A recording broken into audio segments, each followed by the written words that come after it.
김수종이 꿈꾸는 정의롭고 원칙이 살아있는 대한민국. 청취자 여러분과 함께 만들어가겠습니다.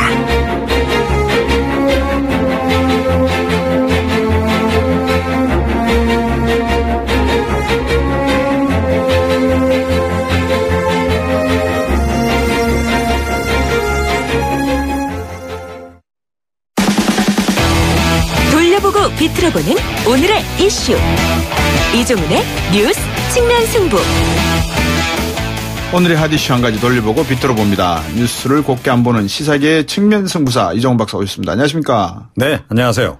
오늘 측면 승부는 뭐로 거시겠습니까? 혁신의 생활화. 조금 전에 김성태 의원께서도 혁신과 변화, 진실성 있는 이렇게 말씀하셨는데. 네.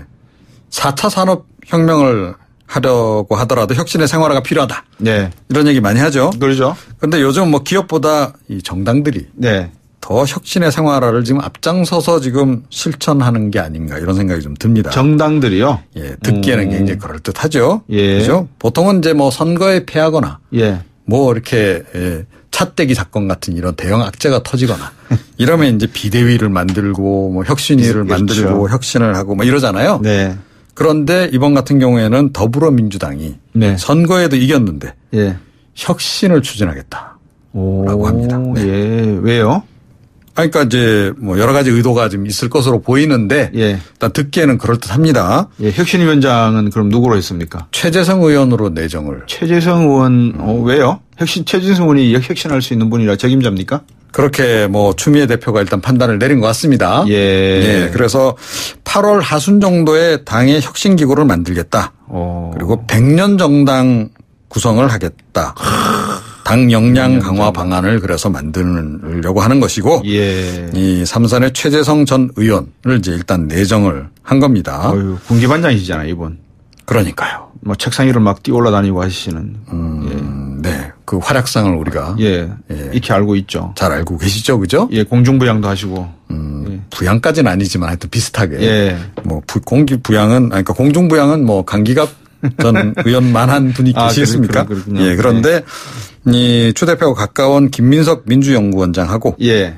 미리 또 준비를 좀 상당히 해왔다라는 얘기도 지금 들리고 있는 그런 예. 상황입니다. 예. 추 대표가 지원을 하시는 모양이네요. 적극적으로. 지원하는 정도가 아니고. 예. 예. 뭐 아주 강력한 의지를 가지고 추진을 하시는 것 같습니다. 추미애 대표하고 김민석 의원하고도 상당히 친하신 모양이에요. 절친이신 모양이에요. 그러니까요. 예. 민주연구원장에 딱 앉히려고 할 때 또 예. 청와대하고 갈등도 불거지고 막 그러지 않았습니까? 네네네. 근데 무엇을 어떻게 혁신하겠다는 거예요? 그게 지금 사실은 초미의 관심사죠. 그러니까요. 본질이겠죠. 그러니까 그게 과연 진짜 혁신이냐 아니냐. 네. 혁신의 이름을 미명하에 뭐 다른 거 하려는 게 아니냐 뭐 이런데. 예. 일각에서는. 예. 추미애 체제 강화를 좀 염두에 둔 거 아니냐. 라고 하는 얘기도 좀 나오고 있고요. 네. 지금 뭐 시도당 위원장이 호선을 거쳐서 최고위원으로 이렇게 또 합류하는 그런 제도가 있는데 그걸 뭐 폐지할 거다. 이런 예. 얘기도 지금 일각에서 들려오고 있습니다. 예. 결국은 이게 또 단일 지도 체제로 가는 거 아닌가요? 그런 이제 우려가 없지 않은 거죠. 왜냐하면 국민의당도 최근에 혁신위가 예. 단일 지도 체제 부활시키는 그런 안을 내놔가지고 최고위원들은 선거 따로 하고요. 예. 완전히 이제 좀 논란이 굉장히 되지 않았습니까? 경론을 불러왔는데 지금 국민의당 혁신위 안도 지금 참 이게 좀 애매해요. 그런데 예. 저도 지적을 하긴 했는데 예. 결국은 총재 시대로 되돌아가자는 얘기냐. 아니 그러니까 촛불에서 국민들이 요구한 거는 네. 모든 사람들의 의견을 다 반영시킬 수 있는 가능하면 민주화. 가능하면 민주주의. 예, 그걸 그렇죠. 이야기하고 있는데 다시 적폐로 가자는 거 아니에요, 지금. 결과적으로 지금 이제 그런 거 아니냐라는 이게 무슨 이제 지적이 혁신이에요. 나오는 거죠. 바로 이제 그겁니다. 그래서 예. 일단 뭐 혁신 위가 내놓은 그 안 그대로 이제 관철되지는 않았어요. 예. 절충안이 이제 만들어졌죠. 그렇구나. 그래서 예. 단일성 집단 지도체제. 에이, 또 말 바꾼다. 아니, 단일 집단 지도 체제나 단일성 집단 지도 체제는 이게 뭐 달라요? 그러니까요. 그런데 어찌됐건 뭐 최고위원회는 원래 없애려다가 이제 아이고, 존친하되 참. 이제 인원을 줄이고 네. 당 대표 권한은 이제 이제까지보다 좀 더 강화하고 예. 뭐 하는 그런 절충안으로 일단 뭐 당원 단계 개정안까지 의결을 지금 마친 상태입니다. 국민의당 경우는. 그런데 국민의당은 예. 더불어민주당도 결국 그렇게 가려고 하는 거 아니냐라고 하는 의구심이 지금 일고 있는 거죠. 자유한국당 혁신위는요? 뭐죠? 류석춘 위원장. 예. 오히려 지금 과거 회귀적으로 가는 거 아니냐라고 하는 지적이 지금 많이 나오고 있습니다. 그러니까 극우 논란에 휩싸였던 거 이미 아시잖아요. 그렇죠? 네. 그런데다가 혁신위원 몇몇도 너무 극우의 또 친일이다라고 하는 이제 지적이 나오고 있는데 이제 친일 논란과 관련해서는 그 류석순 위원장도 약간 논란이 있었는데 그 김영호 혁신위원이 그 이른바 식민지 근대화론을 옹호를 한 그런 글이 있어가지고 식민지 근대화라고 하는 게 뭐냐면 일본의 식민지배가 한국의 근대화에 기여했다. 뭐 이런 논리 아닙니까? 자, 그래서 이게 좀 논란이 좀 되고 있고요.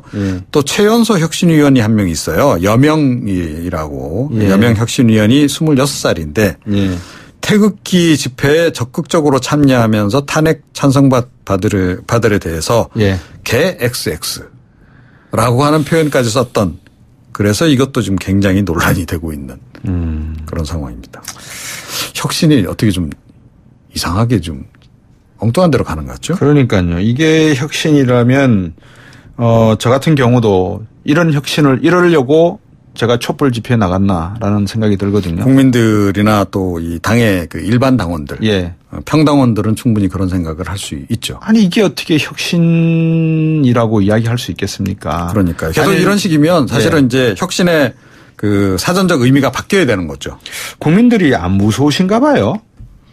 그죠? 국민들은 선거 그냥 때 생각하고. 아, 그렇군요. 선거 끝나고 난 생각하고. 화장실 가기 전과 갔다 온 뒤는 좀 다른 거죠. 참 더불어민주당, 자유한국당, 국민의당 혁신위원회에서 어떤 혁신들을 내놓는지 또 한번 지켜봐야 될 것 같습니다. 오늘 말씀 잘 들었습니다. 네. 시사평론가 이종훈 박사였습니다. 청취자가 묻고 박 박사가 전한다. 방송을 들으시면서 궁금하신 사항은 문자 메시지로 보내주세요. 샵 0945번 우물정 0945번으로 짧은 문자 50원 긴 문자 100원의 정보 이용료가 있는 문자 메시지로 보내주시면 박 박사가 꼼꼼하게 읽고 인터뷰에서 대신 질문해드립니다. 오늘 들으신 인터뷰 방송은 YTN 라디오 곽수종의 뉴스 정면 승부 홈페이지나 팟캐스트 팟빵을 통해 다시 확인하실 수도 있습니다.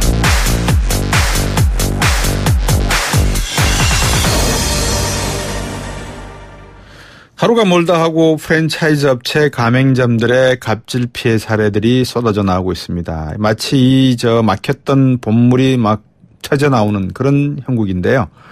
공정거래위원회 뒤늦게 대책 마련하고자 얘기도 간담회 했네요. 요즘 이 간담회가 유행인가 봐요. 28일 날 했다고 하니까 공정거래위원회하고 한국프랜차이즈산업협회가 간담회를 했다니까 얘기도 생맥주가 나왔는지 모르겠네요. 어제 직접 김 위원장 만나고 오신 전 피자의 땅 가맹점 점주업 협의회 부회장이신 김경무 씨 전화 연결했습니다. 안녕하십니까?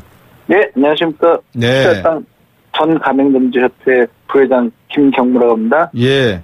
2016년 12월 1일에 7년 동안 운영하던 피자의 땅, 이게 강제 폐업 당하셨습니까? 예. 제가 그러니까 2015년 12월 15일자로 7년 동안 운영하던 피자의 땅을 강제 폐업 당했죠. 2015년이군요. 16년이. 네. 2015년 12월 15일입니다. 알겠습니다. 지금 뭐 하세요, 그래서? 지금은 도시 노동자가 돼가지고 택튀기나 이런 거 하고 있습니다. 아, 배달의 민족이 되셨군요. 네. 자, 김상조 위원장 만난 이야기 듣기 전에 피자의 땅 운영하시면서 뭐 어떤 거를 좀 말씀해 주실까요? 네, 제가 말씀드리고 싶은 거는 어쩔 수 없이 저는 한 7년 만에 운영을 했는데 7년 운영하던 사람이 어떻게 10년을 운영했다고 3년 했다고 폐점을 당해야 되는데 그게 참 그 법이 제일 억울하고요. 사실은 7년 운영한 가게가 앞에 사람이 3년을 운영해서 제가 양도양수를 받은 거거든요. 근데 저는 그때 일단 받을 때 3년을 운영한 가게인지도 몰랐고. 그러고 제가 10년에 대해 사실을 몰랐던 거죠. 그렇죠. 네네. 근데 문제는 제가 사실 10년에 대해서 가게 폐점을 당한 건 아니고. 냉정하게 얘기하면 저는 협회를 만들었기 때문에 폐점을 당한 겁니다. 무슨 협회예요? 점주협회를 만들었죠, 저희가. 왜 만드셨어요? 점주협회를 만든 첫째 이유는 그러니까 점주와 이 본사와의 상생의 대화를 한번 해보자. 너무 이제 일방적인 상하 구조보다는 좀 더 평등한 관계로 어떻게 보면 각자의 사업자의 위치라니까. 그렇죠, 그렇죠. 그러니까 평등한 관계를 저희는 상생의 관계를 원했기 때문에 그렇게 한번 얘기를 하고 싶었던 거죠. 예. 그래서 점주협회를 만들었는데 그게 이제 찍힌 거네요. 결국 말해서. 네, 그게 빌미가 돼서 제가 이제 폐업 공문을 받고 본사에 올라가서 제가 이거 너무하지 않느냐. 저는 억울하다. 아직 일을 해야 되고 어린 자식도 있는데 좀 살려달라. 이건 연장해달라 했더니 하는 말이 사장님이 이미 가게를 걸고 우리하고 하고 싶어 하지 않았습니까? 하고 싶지 않은 일을 뭐하러 하십니까? 나가주십시오. 이 얘기죠. 그래서 제가 그렇게 쫓겨나게 된 거죠. 아니 그 상생의 대화를 해보고 싶어서 점주협회를 만드셨다고 했지만 그러니까는 언뜻 이해가 안 되는 게 왜 상생의 대화 가만히 있는데 대화를 하고 싶었던 건 아니었을 거 아니에요. 말씀 안 하시는 부분이 있을 것 같아서. 아픈 부분을 자꾸 저희가 건들게 되잖아요. 광고비 문제라든지 광고비 필수물품 문제들 그다음에 문제 오너니까 문제들 이런 문제들을 자꾸 저희가 이제 물건의 품질 문제들을 자꾸 건들게 되다 보니까 저희가 쫓겨날 수밖에 없는 구조가 된 거죠. 그렇네요. 예, 그러니까 이제 프랜차이즈가 이 본사에서부터 일괄 구매를 해야 되는 제품들이 있고 거기에 터무니없는 프리미엄이 붙어서 나오니까 그런 문건들에 대해서 조금 논의를 해보자라고 했는데 본사에서는 이 사람은 블랙리스트에 들어가야 되겠구나 이렇게 판단을 했겠네요. 네네. 블랙리스트가 있었습니까? 블랙리스트가 분명히 존재했고 사실은 그건 발견한 지는 얼마 안 됐는데 그 문건을 보면서 저희도 깜짝 놀랐죠. 이렇게 자세하게 저희의 그 성향이나 앞으로 방향까지 다 정해져 있었어요. 어떻게 만들었을까요? 블랙리스트를? 내부 프락치가 있었을까요? 내부 프락치가 내부 근데 슈퍼바이저들이 성향 분석을 해가지고 위에 분석해서 아마 이런 앞으로 이 사람은 어떤 방향으로 가자. 폐업을 시키자. 아니면 양도양수해서 팔게 하자. 아니면 이 사람은 우리가 포섭을 해서 우리 편을 만들자. 뭐 이런 식으로 나름대로 방향이 다 설정돼 있었던 거죠. 실제로 그렇게 했고. 그렇군요. 행동은. 왜 직장 생활을 하면서 이렇게 자기가 자기의 노동을 제공함에도 불구하고 왜 이렇게 오너들한테 잘 보이려고 하는 사람들이 이런 나쁜 짓을 할까요? 시키지도 않았는데. 일단 그 사람도 자기 가족을 위해서 일한다고 생각하겠죠. 그런 사람들이 대부분 제일 허울 좋은 명목이 그거 아닙니까? 나는 가족을 위해서 최선을 다했다. 친일파들이 하는 말 같아요. 꼭. 그렇군요. 그 피자의 땅 가족 경영의 끝판왕이라고 이렇게 제가 듣고 있는데 다른 그 밀가루 반죽 도우 만드는 회사 또 피자 박스 회사는 아들이 하고 있고 이제 다 밀어주기 아니겠습니까? 그죠? 네, 다 전형적인. 그죠. 그래서 운영 당시에 실제 가게 운영하실 때 이런 것을 보면서 조금 아이디어를 제공해도 전혀 이걸 받아들이지 않던가요? 그쪽은? 그러면서 그 본사 직원들이 그 아들딸이 경영하는 업체에다 얘기를 할 수가 없는 거죠. 쉽게 말해서 불량품이 들어오면 불량품이 반납이 돼야 되는데 반납을 못 하는 거죠. 왜 고양이 목에 방울 다는 거랑 똑같은 거죠. 그 사람의 심경을 건드려서 자기 목이 날아가는데 과연 누가 그걸 하겠습니까? 그래서 그러니까 계속 저희는 계속 문제점이 있다는 품질의 문제점을 계속 얘기하고 그럼 가져가면 그걸 다시 다른 점에 보내는 거예요. 그런 식으로 계속 일을 했어요. 그러니까 정말 물류 직원들은 사실 그 중간에 낀 사람들도 힘들었겠지만 그거를 써야 되는 우리는 더 어떻게 했습니까? 이게 말이 안 되는 거죠. 지금 말씀을 듣는 가운데 김경무 전 부회장, 현 부장님께서 말씀하시는 걸 듣는 가운데 지금 이게 피자의 땅만의 문제는 아닐 것 같다는 생각이 들어서 정말 이 4.5정으로 인해서 일찍 은퇴를 하시고 구조조정을 당하신 많은 자영업자들이 지금 이걸 다 어떻게 스트레스 받으시면서 참고 사시는지 참 궁금하네요. 공정거래위원회에서 좀 도움을 요청 안 하셨습니까? 공정거래위원회 도움은 2015년도에 저희가 정식으로 몇 사람이서 정식으로 문제 제기를 했죠. 그런데 이제 사실 현 정부가 아닌 지난 정부에서는 공정거래위원회는 그 불공정거래위원회예요. 아무 짓도 안 합니다. 그냥. 그리고 저희한테 하는 말이 점주협회 왜 만들어 와서 이런 쓸데없는 일을 하느냐고. 아니 공정거래위원회 직원이 그런 말을 했다는 거예요? 전 그 어느 과 누군지도 알고 있는데 여기서 말을 못할 정도입니다. 어느 과입니까? 정말 제가 어제 공정거래위원장님한테는 말씀드렸어요. 아니 어제 하셨으니까 말씀해 주세요. 뭐 어때요? 이건 개인적으로 하는 얘기고 이거는 뭐 그 사람들한테도 사실 별로 그분들도 가족이 있으니까. 그건 할 건 아니죠 저희가. 김상조 위원장이 뭐라 그러시던가요? 그래서 위원장님 얼굴은 정말 허탈하다 못해 정말 이런 조직이었다는 게 진짜 분노와 허탈감 뭐 이런 게 여러 가지가 보였죠. 공정거래위원회가 이런 조직이었나에 대해서? 그렇죠. 네. 정말 허탈하셨을 거예요. 저부터도 그런 소리를 내가 만약에 들었다면 정말 내가 이런 조직에 있었다는 이런 조직의 수장이 이런 소리를 들었다면 어떻게 기분 비참한 것 같아요. 제가 느낄 때는. 그렇죠? 김상조 위원장은 이제 들어간 지 2개월 정도, 3개월 정도 된 분이고 네.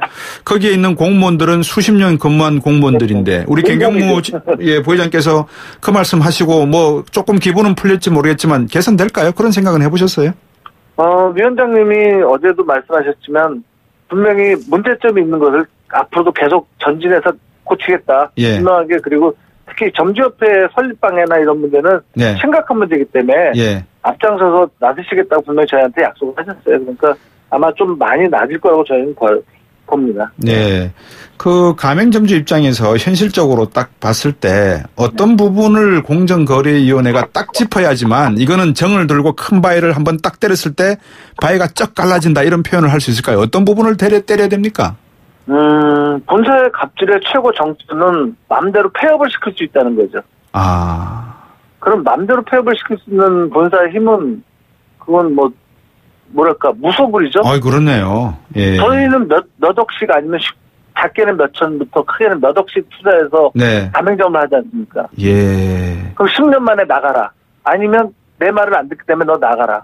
가맹점 협회를 만드니까 너 나가라. 그러면 과연 대한민국의 노동자들한테도 노동 탄압을 해서 다 쫓아냈듯이 물론 지금은 노동조합이 있는 이유를 대부분의 국민들은 이해하지만 지금 점주협회가 똑같은 현실을 겪고 있는 거예요. 협회를 만드는 그 순간부터 이미 탄압과 사찰과 그리고 폐점의 압력을 엄청나게 받고 있어요.